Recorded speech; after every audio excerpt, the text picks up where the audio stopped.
Good afternoon and welcome to the public hearings for Amendment 55, Scamp and Yellowmouth Grouper. I'm Allie Iberly. I'm the council staff lead for this amendment. So before I get into the details on Amendment 55, I wanted to take a couple minutes to go over how this hearing is going to operate tonight.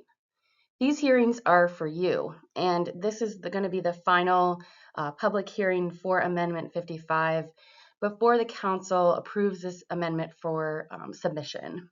The council has selected preferreds and they want to hear your opinion on those preferreds. Your input really helps the council shape their final decisions. So first, I will review the amendment in its entirety. Next, I'll pause to answer any clarifying questions pertaining to this amendment. And then finally, and most importantly, council members are online and they are here to hear any comments that you have. So a little bit about the council if you are new. The South Atlantic is one of 8 regional fishery management councils around the country. The South Atlantic's jurisdiction is the exclusive economic zone, or 3 to 200 miles offshore, from North Carolina through the Florida Keys. The council is made up of recreational and commercial representation, state marine agency reps, and federal partners. There's 17 members, 13 voting and 4 non-voting, and these include representatives from each state in the region. The council provides recommendations to NOAA Fisheries, and then including public input to make those decisions, like this public hearing. But ultimately, NOAA Fisheries is the body that implements the regulations. We use a lot of acronyms in fisheries management, so I'm going to go over some of the ones that I'll be using a lot tonight. First is the overfishing limit, or OFL. This is the number or amount, usually in pounds, of fish above which fishing activities would be removing fish from the population faster than they can be replaced. So above this level, overfishing is occurring. Next is the ABC, or acceptable biological catch. This is the highest number or amount of fish, harvest, and discards that can be removed from the population. The Science and Statistical Committee recommends this level to the council by estimating a buffer between the OFL and the ABC that accounts for scientific uncertainty. More uncertainty means a larger OFL-ABC buffer and a lower ABC. Next is the ACL, or annual catch limit. This is the limit for how many fish, or pounds of fish, can be landed in a year. The ACL is set by the council and must be less than or equal to the ABC. The council can set the ACL lower than the ABC to further decrease the risk of overfishing and address other fishery objectives. Next is the OY, or optimum yield. This is the long-term average yield desired from a stock or fishery. And then last are AMs, or accountability measures. These are measures put in place to prevent ACL overages and correct if an overage does occur. Now that we've reviewed general background information, I'm going to dive right into Amendment 55. This amendment is in response to the CEDAR 68 stock assessment. This assessment looked at Scamp and Yellowmouth Grouper combined, and therefore catch levels that will result from this assessment will include both Scamp and Yellowmouth Grouper. This was done because of misidentification issues between the two species. The assessment indicated that the stock is overfished, but not experiencing overfishing. There's a lot of actions in this amendment, but they fall into 4 main goals. The first is to create the new Scamp and Yellowmouth Grouper Complex. That's going to be done through actions 1 through 3. Next, to establish catch levels for this complex, which will be done in actions 4 and 5. Next, to modify management measures and accountability measures for Scamp and Yellowmouth Grouper, actions 6 through 10. And then finally, modify the existing other shallow water grouper complex to remove Yellowmouth Grouper. And I'll talk a little bit more about the shallow water grouper complex structure in the next slide. We're going to be talking a lot about shallow water grouper management complexes. So I wanted to take a minute to talk about how these complexes are set up. So currently what we think of as the South Atlantic shallow water grouper are all of the species included here. So gag, scamp, red grouper, black grouper, red and rock hind, graysbeak coney, yellowmouth, and yellowfin. All of these species are subject to a spawning season closure from January 1 through April 30th. However, when we're thinking about catch levels, gag, scamp, red grouper, and black grouper all have individual catch levels and accountability measures, whereas red hind and rock hind, graysbeak, coney, yellowmouth, and yellowfin grouper are under a complex ACL and accountability measure. So the species in the orange box that are lumped together by the complex ACL and accountability measure are what we call the other South Atlantic shallow water groupers. Because CDAR 68 assessed scamp and yellowmouth grouper together, Amendment 55 needs to remove yellowmouth grouper from the other South Atlantic shallow water groupers and establish a new scamp and yellowmouth grouper complex. So like I mentioned, the actions in this amendment fall into 4 main goals. I'm going to get started with Goal 1, which is to create the new scamp and yellowmouth grouper complex, and that includes actions 1 through 3. Action 1 will reorganize the other South Atlantic shallow water grouper complex, and again, this is the complex that includes all of those grouper that are lumped together under that one catch level and accountability measure. So yellowmouth grouper will be removed from this complex, and the new scamp yellowmouth grouper complex will be created through this action. The second goal, which will establish catch levels, already accounts for both of those species, so the Council just essentially needs to establish a complex for which to apply those catch levels to. Action 2 and its 4 sub-actions will establish stock determination criteria for the complex that we created in Action 1. These stock determination criteria are required under the Magnuson-Stevens Act. These stock determination criteria are different from catch levels as they're targets for the stock. So think of them as essentially goalposts. So subaction 2A will establish the MSY, or maximum sustainable yield. MSY is defined as the target long-term average catch that can be taken from the stock under current conditions. MSY is a static value in pounds. The Council has 3 alternatives for the subaction: not establishing an MSY, which isn't viable since this is required under Magnuson-Stevens. Alternative 2 would set the MSY at a proxy of the fishing mortality at 30% of the spawning potential ratio. This is currently the MSY proxy for scamp and yellowmouth. However, the most recent assessment, CDAR 68, recommended an MSY proxy of the fishing mortality at 40% of the spawning potential ratio. Following that recommendation, the Council selected this as their preferred. The next subaction is subaction 2B, which will establish the maximum fishing mortality threshold, or MFMT. MFMT is defined as the level of fishing mortality above which overfishing is occurring. This is a rate of fishing mortality. Again, the Council has 3 alternatives. Alternative 1 would not establish an MFMT. Alternative 2 would set the MFMT equal to the current MSY proxy.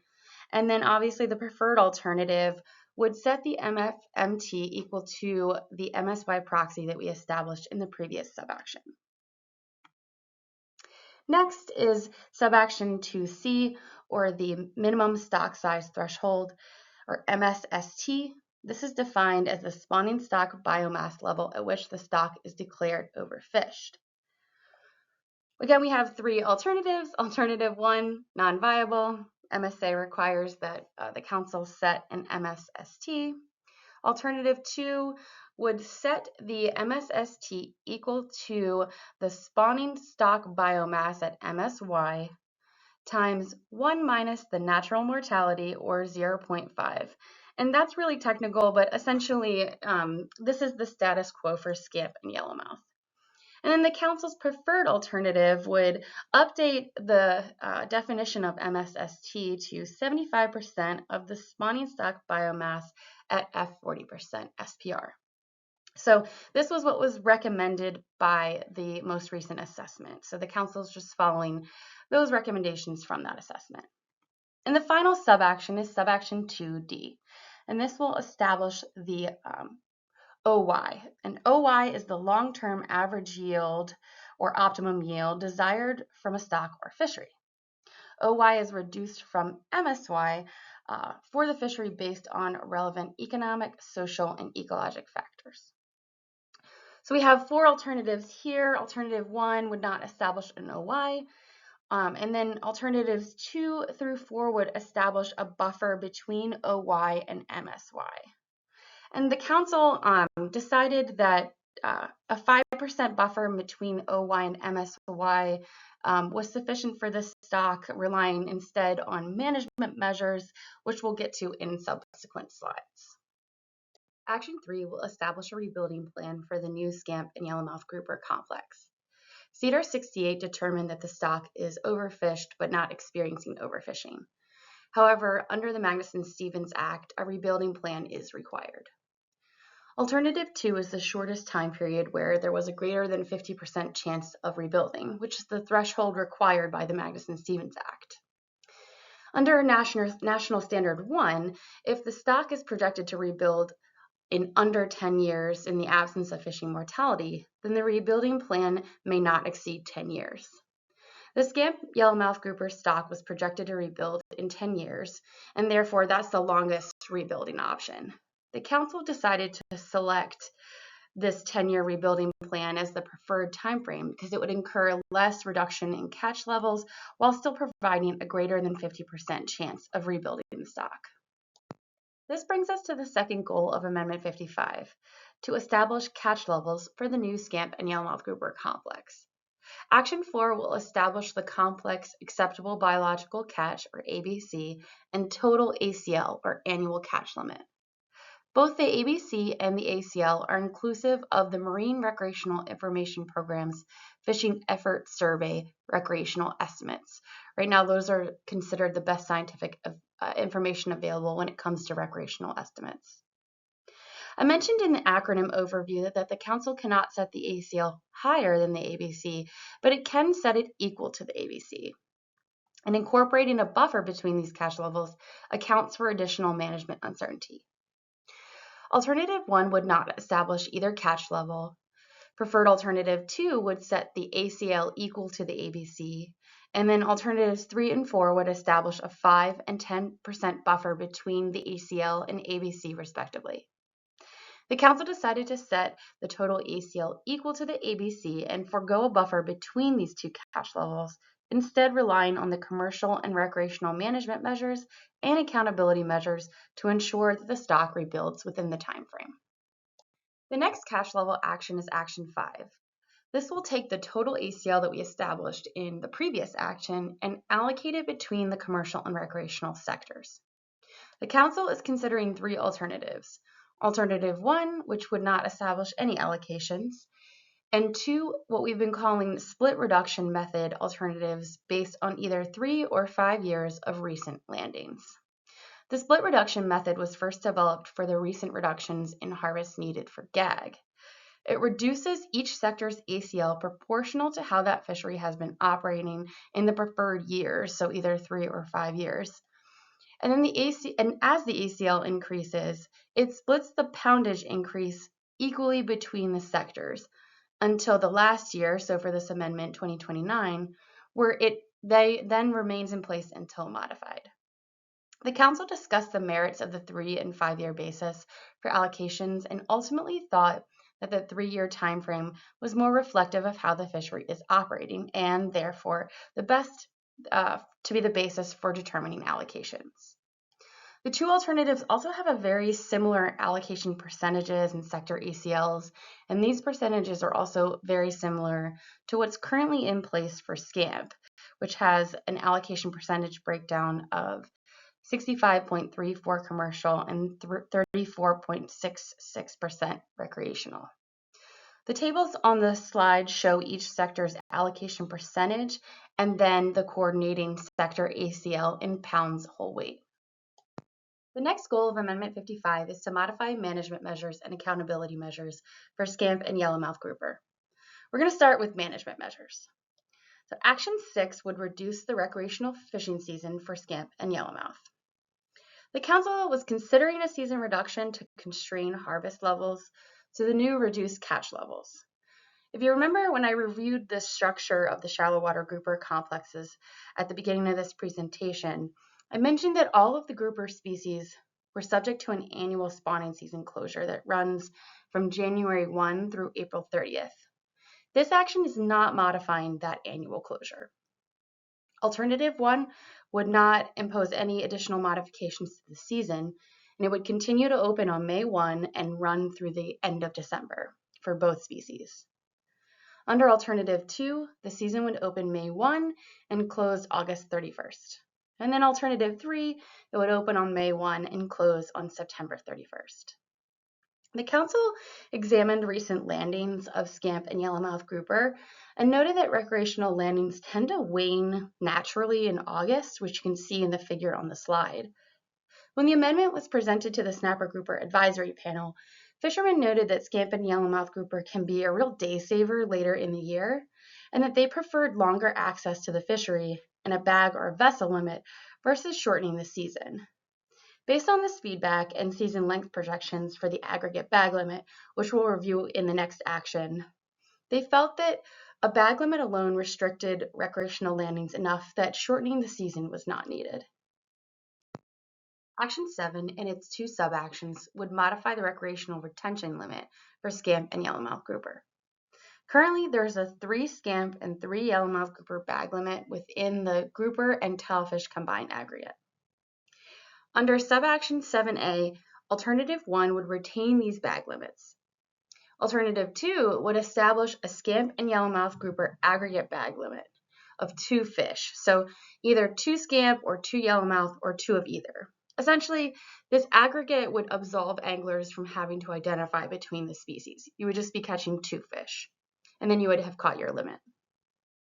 Preferred Alternative 3 would establish the same aggregate bag limit, but with only 1 fish allowed instead of 2. Subaction 7B would establish a recreational vessel limit of either 2 or 4 fish per day or per trip, depending on the recreational component. Private recreational vessels would be allowed either 2 or 4 fish per vessel per day, and for hire vessels would be allowed either 2 or 4 fish per trip. The Council ended up selecting the 1 fish aggregate bag limit as the preferred for subaction 7A and foregoing a vessel limit, so selecting Alternative 1, no action, as the preferred for subaction 7B. They made this decision based on several factors, one of which was the Snapper Grouper AP's feedback that recreational fishermen would prefer bag or vessel limits over reduced access to the fishery, and the other was the season length projections, which are shown on the screen. These projections assume the preferred alternative for the total ACL, sector allocations, no modifications to the recreational season, and that 1 fish aggregate bag limit. The Council felt that because there was not projected to be a recreational closure under this scenario, that the 1 fish bag limit was sufficient to constrain recreational harvest to the new catch levels. Action 8 will establish a commercial trip limit for the Scamp and Yellowmouth grouper complex. Currently, there is no trip limit for either species. Alternative 1 would not establish a trip limit, and then alternatives 2 through 5 would provide a range of trip limits from 200 to 500 pounds gutted weight. The majority of commercial trips from 2020 to 2022 caught around 250 pounds or less of Scamp and Yellowmouth grouper, and that's shown in Figure 2. The Council selected Alternative 3, so a 300-pound trip limit, as the preferred alternative. The percent reduction associated with this trip limit is shown in the table on the bottom right. The Council felt that a 300-pound gutted weight commercial trip limit would strike a balance between constraining the harvest and possibly extending the commercial season.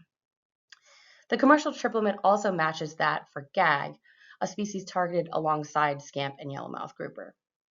The season length projections estimate an early September closure in the beginning of the time series, extending to a mid-October closure in 2029. as catch limits increase. And you can see that here in the projections tables. Action 9 will establish commercial accountability measures, or AMs, for the Scamp and Yellowmouth Grouper Complex.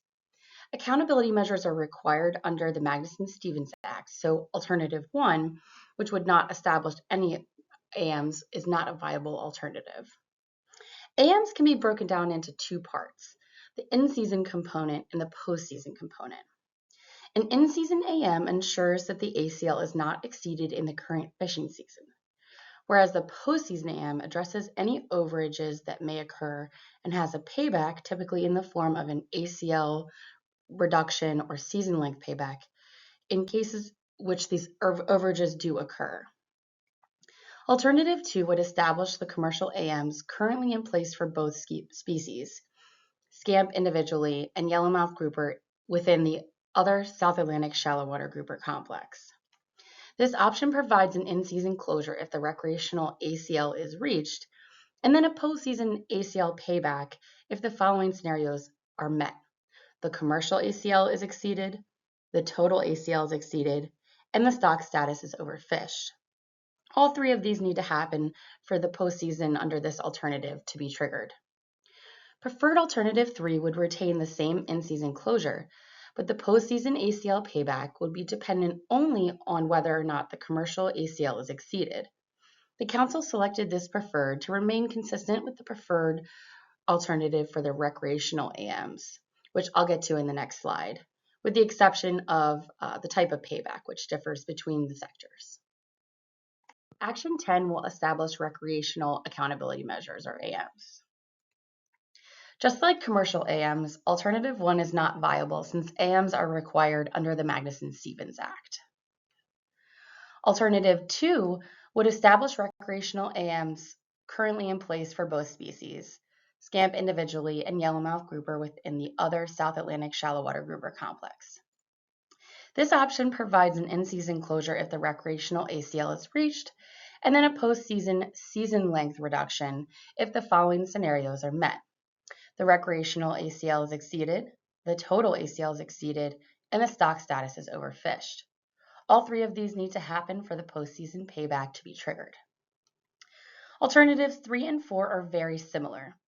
They both have an in-season AM, but the postseason AMs differ. Under Alternative 3, the postseason payback is a season length reduction triggered only by the rec landings exceeding the recreational ACL, whereas Alternative 4 is an ACL payback with the same trigger. Preferred Alternative 5 removes the in-season AM and implements a postseason season length reduction triggered by the recreational landings exceeding the recreational ACL. The Council decided to remove the in-season AM because recreational catch estimates are often not available in time to trigger a closure during a short season. The proposed postseason AM to correct for ACL overages would be more easily triggered than the one currently in place, hence more effectively contributing to rebuilding the stock. Action 11 will revise the total ACL for the remaining species in the other South Atlantic shallow water grouper complex. So if you remember back to Action 1, we removed Yellowmouth Grouper from this complex, which now only includes red hind, rock hind, coney, Graysby, and yellowfin grouper. The ACL, which applies to the entire complex, now needs to be modified because around 4,000 pounds of that was allotted for Yellowmouth Grouper. If it were to be retained and not modified, then the ACL for the new Scamp and Yellowmouth Grouper complex and this ACL for the other South Atlantic shallow water groupers would allow for Yellowmouth Grouper landings. So essentially it would duplicate landings. Currently, the other South Atlantic shallow water grouper ACL is inclusive of recreational estimates from the Marine Recreational Information Program, or MRIPS, Coastal Household Telephone Survey, or CHTS. These estimates are no longer considered best information available. However, because these species are not assessed, the Science and Statistical Committee, or SSC, must meet to discuss which information should be used to base these updated catch levels on.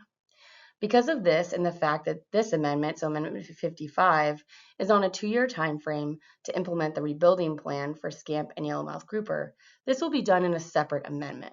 And the Council will be simply removing that 4,039 pounds allocated for Yellowmouth Grouper out of the total ACL and reducing the sector ACLs proportional to their current values. That wraps us up for the actions within Amendment 55. But before I end this presentation and turn it over to your council members, we have some specific questions to ponder. We separated them out by sector since they pertain mainly to the management measure actions within the amendment. So we're going to start with recreational. So the recreational fishermen. Do you agree with the council's preferred alternative to keep the season for Scamp and Yellowmouth Grouper the same and rely on other management measures such as the bag limit to constrain recreational harvest? Is there anything else regarding the recreational Scamp and Yellowmouth Grouper season that the council should know about? Do you agree with the council's decision to implement a one fish aggregate bag limit and not establish a vessel limit? With regards to the aggregate bag limit, would no longer having to identify between the species be beneficial for recreational anglers? And is there anything else the council should know about the Scamp and Yellowmouth Grouper recreational bag limit, or the recreational fishery in general? And then commercial fishermen, would a 300-pound trip limit be profitable enough given the cost associated with taking a trip? And then finally, I guess we'll add one in, is there anything else about the commercial Scamp and Yellowmouth Grouper fishery that the council should know?